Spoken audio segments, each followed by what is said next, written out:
Hey guys, welcome back here to Advanced Bass Fishing, and appreciate you guys checking out today's video and hanging out with me a little bit.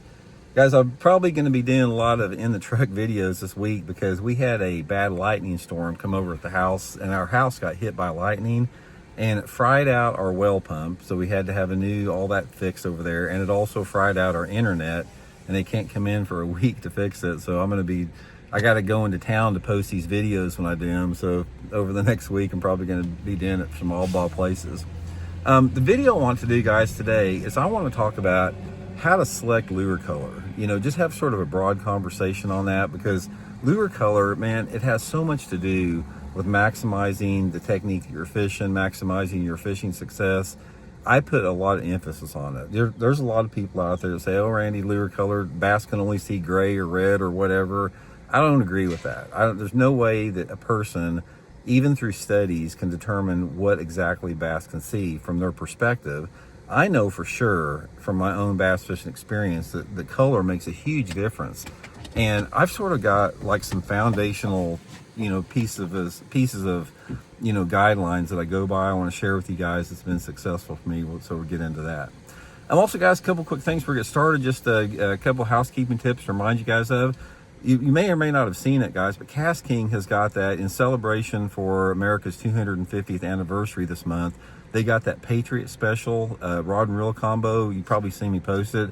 It's this red, white, and blue Royal Legend bait cast reel, 7'3" medium heavy bait cast rod, and a spinning rod too, on the Cast King website. I'll put my link in the description if you guys want to check that out. And they've also got a bunch of really big sales in the month of June on the Cast King website. So I'll have my link in there along with my promo code. And if you use my promo code Randy10, you get an additional discount on everything. So appreciate that. And also, guys, thank you very much also for everybody that's been using and bookmarking my Tackle Warehouse link for your tackle purchases. If you're getting something from Advanced Bass Fishing here, if you just need to order some baits, if you use my link, that's a great way to help the channel out. So appreciate that. Okay, guys, lure color. This is a very complex, complicated subject because there's a lot of foundational truths about certain colors work under certain conditions, and then there's also a lot of paradoxes that don't make any sense whatsoever. And I talk about this a lot. If you watch my channel much, guys, there's three things that I talk about a lot. I talk about lure color, I talk about water clarity, and light intensity. Those three factors there. You've got to understand how important those three elements are, because that tells you about everything as far as the technique that you need to use. So we'll get into that. Hey guys, sorry about that. I had some guy pull up to me in the truck there while I was filming that video. I had to stop the video there. But anyway, like I said, you've got truths and you got paradoxes through it. But ultimately, like I said, one of the overriding themes after I give you sort of like what's worked for me is you're just going to have to experiment. That's ultimately the whole key with that. Now, a couple of different things that you have to consider with this is like, one of the things that I try to teach people is like when you're using lure color, one of the primary foundations that I go by is I want to select a color that it sort of stands out a little bit in the water, yet it blends out. And I'd have to be in the boat with you to show what I'm talking about, but based upon the water clarity and the light intensity, the color of lure that you use, I don't care if it's a shad pattern or perch pattern or a black and blue or green pumpkin or whatever, every lure, it either stands out noticeably, it either blends in too much where it's almost invisible, or you have this medium, this happy medium that I'm talking about, where it stands out a little bit, yet it blends in just a little bit. Now, a perfect example of what I'll be talking about, if you took a green pumpkin plastic worm, and if you put it in a body of water that has about 2.5 foot of visibility, 2 to 2.5 foot of visibility, this green, and you just put it barely under the water, that green pumpkin it'll do what I'm talking about. It'll stand out a little bit, but it'll blend in a little bit. Another thing is, let's say for example, you're using a white and chartreuse spinnerbait and the water is muddy. Say that water is 4 to 6 inches of visibility, about like that. You put that white and chartreuse spinnerbait in the water, and it stands out a little bit and it blends in a little bit. But if you were to put like, say a translucent skirt in there, like one of those clear salt and pepper translucent looking skirts in that type of water visibility, it would basically become invisible. So every single water clarity and light intensity situation has this equation that I'm talking about, and it changes because, let's say for example, if you put that, let's go back to that white and chartreuse spinnerbait. You put that white and chartreuse spinnerbait in the water, in water visibility, 4 or 5 inches clarity in there. If it's cloudy and raining, it's going to look completely different if you just put it under the surface. But if it's cloudy, rainy, and windy, when you put that spinnerbait in the water, it will look completely different than it does if it's completely calm and bright bluebird skies with the sun straight overhead.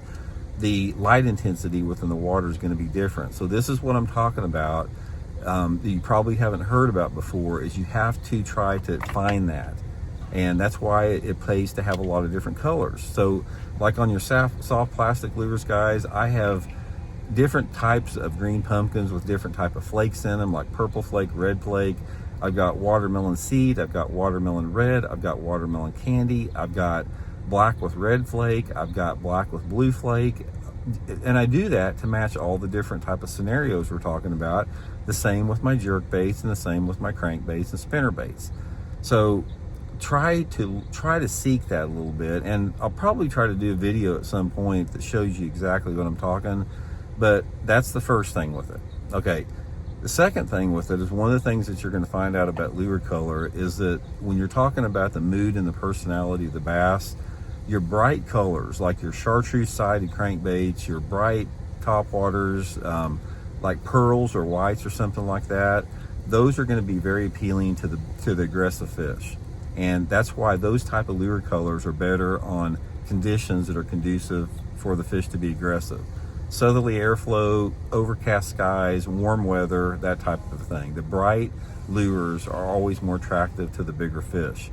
Bright lures always catch the bigger fish, but they don't catch as many fish. So remember that. If you use a bright colored lure, you may put yourself in the position to catch some quality fish, but not as many of them.